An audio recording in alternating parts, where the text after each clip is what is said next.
Hi viewers, நாங்க நேத்து ஆடிப்புறத்தை முன்னிட்டு வாராகி டெம்பிளுக்கு போயிருந்தோம். இந்த வாராகி அம்மன் டெம்பிள் பள்ளிகொண்டால டோல்கேட்டுக்கு பக்கத்துல இருக்கு.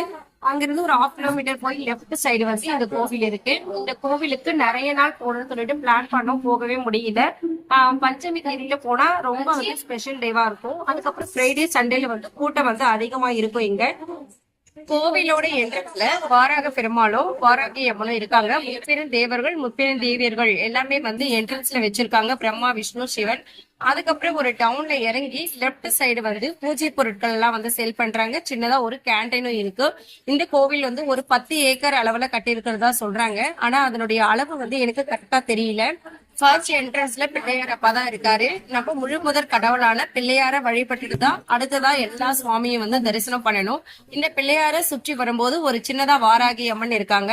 இந்த கோவில் சிறப்பு என்ன அப்படின்னு சொன்னாக்கா, மஞ்சள் அரைச்சி அந்த அம்மனுக்கு பூசுறதுதான் இந்த கோவிலோட ஸ்பெஷலே. பஞ்சமி தேதியில இந்த சாமியை தரிசனம் பண்றது ரொம்ப விசேஷங்க.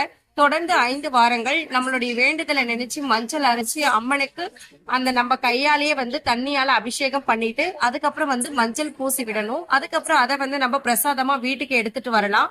இந்த மாதிரி தொடர்ந்து 5 வாரங்கள் செய்யும் போது நம்முடைய வேண்டுதல்கள் எல்லாம் நிறைவேறும் அப்படின்னு சொல்லிட்டு சொல்றாங்க. இந்த மாதிரி மஞ்சள் அரைச்சி பூசி நம்மளுடைய வேண்டுதல் வைக்கிறது கண்டிப்பா அந்த வேண்டுதல் நிறைவேறும். இது எனக்கும் நடந்திருக்கு. அதை தான் நான் உங்களுக்கு சொல்றேன். கண்டிப்பா இந்த கோயில விசிட் பண்ணுங்க. என்ட்ரன்ஸ்ல பாத்தீங்கன்னா அதுக்கப்புறம் ரைட் சைடு பள்ளிகொண்ட ரங்கநாதரும், லெப்ட் சைடு சிவபெருமானும் இருக்காங்க. அதுக்கப்புறம் என்ட்ரன்ஸ் பாருங்க, ரொம்ப பெரிய அளவுல இருக்கு.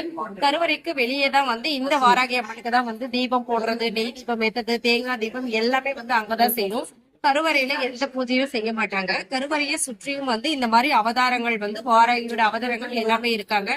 கருவறையில இன்னைக்கு நேற்று ஸ்பெஷல் டே அப்படின்றதுனால சேரி எல்லாம் கட்டி விட்டுருந்தாங்க. மத்த நாட்கள்ல போகும்போது மஞ்சள் தண்ணி கொடுத்து நம்ம கையாலே அங்கேயும் அபிஷேகம் பண்ணலாம். இதுதான் மஞ்சள் அரைக்கிற பிளேஸ். இங்க மஞ்சள் விராலி மஞ்சள் வச்சு நல்லா அரைச்சி எடுத்துக்கணும். அரைச்சி எடுத்து இங்க அம்மன் இருக்காங்க. இந்த அம்மனுக்கு தண்ணீரால அபிஷேகம் பண்ணணும். அபிஷேகம் பண்ணிட்டு இந்த மஞ்சள் அம்மன் மேல பூசி விட்டு ஒரு சுற்றி வரணும். அதுக்கப்புறம் அந்த மஞ்சளை பிரசாதமா வீட்டுக்கு எடுத்துட்டு வரலாம். எல்லாம் முடிச்சுட்டு வெளியே வரும்போது வாராகி அம்மன் ஊஞ்சல் இருக்காங்க. ஃபைனலா அவுட்டர் பிளேஸ்ல பெரிய நாகாலம்மன் சிலை இருக்கு. அதுக்கப்புறம் தர்மசாஸ்தா மகரிஷிகள் எல்லாமே வச்சிருக்காங்க. வாஷ மகரிஷி, மகாவீரர், புத்தர், சாய் பாபா, ராகவேந்திரா, இந்த மாதிரி எல்லா மகரிஷிகளுமே வச்சிருக்காங்க. இதான் கோவிலோட எண்டு. ஆனா இந்த கோயில் ரொம்ப ஸ்பெஷல் டே எதுன்னு பாத்தீங்கன்னா பஞ்சமி தேதி தாங்க. அதுக்கப்புறம் ஃப்ரைடேலும் நல்ல ஸ்பெஷல் டே தான். இந்த வீடியோ பாக்குற எல்லாருமே கண்டிப்பா இந்த வாராகி அம்மன் டெம்பிளுக்கு வாங்க. என்னோட சேனல் பிடிச்சிருந்தா சப்ஸ்கிரைப் பண்ணுங்க. தேங்க்யூ.